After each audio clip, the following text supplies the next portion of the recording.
back over to the guards and look at J. Ross with a thumb! Oh my God, he came out of nowhere. Let's take a look at that again. Justin Rogers going up, and he throws it down on the line.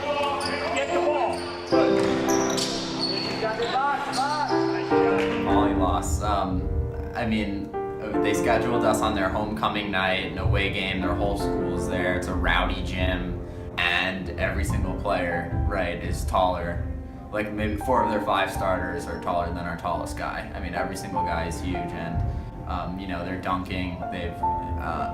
And that was frustrating, especially every single play. Their crowd would go wild, and there just wasn't much we could do. And that, I would say that was definitely a low point in the season. We entered the down part of our season. We went into 8-game, 9-game losing streak. We started talking about it.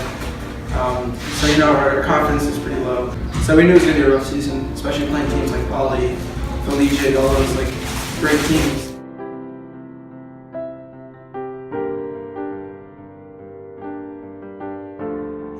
Our mantra this year was just putting in effort and just gaining the respect of every crowd we played in front of, because we were going to outwork the other team, and usually the other teams were bigger or faster or stronger, but we were usually the team that worked harder, and that doesn't always show up on the scoreboard or in the wins and loss column, but it definitely showed up in people's respect for us and other coaches and other players, and our team knows that we worked hard and that we gave it our all, which is what we think counts.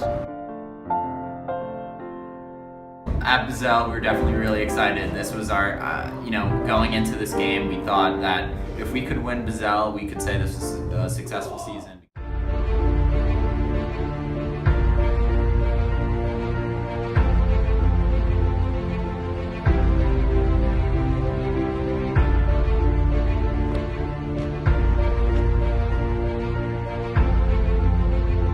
What if I told you? One shot changed the season. Lions Report presents 30 for 30 at Bazell. The bank was open.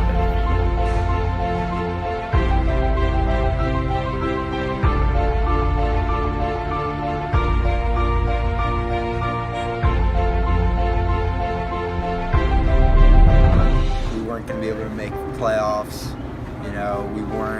We had a lot of tough games left, and it was going to be a tough end of the season, and we kind of set our minds a few weeks, a month before Bazell, that our goal for the season was to win Bazell. At the start of the game, right, we start in a man defense, and we give up 7 straight points. They trap us. We turn it over a bunch of times, and things are starting to look like they're just another game where we turn it over too much, and they're too athletic, and they're moving too fast, and we just couldn't keep up. One of our big problems is that when we were losing the teams off the press, they were speeding us up. We weren't comfortable in ourselves, and so we were making stupid passes, just throwing it up because we didn't want to hold on to the ball anymore. So after they went up 7-0 and they were pressing us, I think we all were a little nervous to start off the game. And that press killed us in the beginning. But after we took a timeout, we were calm, we got relaxed. We were just ready to play our game and realize that we can beat this press, we can beat this team. They're not that good. Thinking about that now, that's something I'm definitely proud of, that we hung in there and made it quite a competitive game, so we played really hard there and turned it around. We worked hard at the ball, trying to get in spots before the other guys did. Always have a hand in their face when they're shooting, no open shots. It was a major part of their game.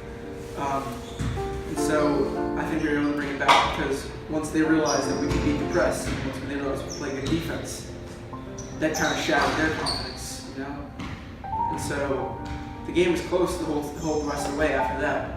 It was back and forth. They scored, we scored. They don't score, we don't score. The whole idea was after they started it off, and they were rushing us, and then we got to be comfortable in ourselves. I think that was the rest of the game. There were a lot of ups and downs in that game. We were the underdog until the last 2 seconds, until the final buzzer. And we just worked hard, and we kept on working, and we didn't give up. There were times when Riverdale looked like they were going to run away with the game, times when it looked like we had sort of given up steam and Riverdale was like gaining back on our lead. But we stayed in it till the final second of the season, till the final second of the game, and we were able to pull off probably one of the greatest wins in Horseman history. It was just a fight to the end.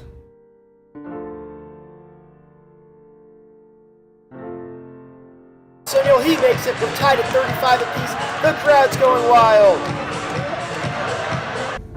A very exciting way to end the fourth quarter. I hit the three to tie it up, and then I get the steal, but we're unable to convert at the end of the fourth quarter, so we're heading into overtime. We're exhausted, but especially for myself, this was the last 5 minutes of my playing career at Horace Mann, so I was going to give it everything I had. Overtime was back and forth. We made a basket, they made a basket, and then I clearly remember Riverdale hitting a three to go up 4, and at that moment I thought maybe it was over, this was going to be the end. And I was thinking, oh, we played well, we fought really hard. We probably surprised a lot of people forcing overtime in this game. But suddenly Jonte hits a three, making it a close game again. We're down 1, then they hit some free throws, and then obviously we called a timeout with 2.6 seconds left to drop the play. Thinking we were done. And then they missed the 2 free throws, and we all of a second were in the game, right? We got 2 seconds left. It's not likely, but we'll try to make something happen, and if nothing happens, we put up a good game. It's overtime already, right? So I think at that point we had already earned our respect. At this point, it's just going out with a bang. I was pretty relaxed, to be honest. Like, I didn't really think about the fact that if I made this, we won the Vizelle game, or if I missed it, we lost the Vizelle game, and everybody was there watching. I remember over December break, we were talking baseball because it was the day after the Araldis Chapman trade, and that's when Coach found out that Ben, who threw that amazing baseball pass, was a baseball player. I mean, play starts, Ben passes it to Noah, I start running up the court like I'm supposed to. Everything's going as planned. Ben makes a sick pass right in his hand. Noah slides the pass in right there. I'm able to catch it. Obviously it wasn't in bounds, as you can probably see from the play. I just had to turn around and just try to get at the shot at the time, just give myself a chance to make it. Pittsburgh in the back, and then they're going to need a long shot.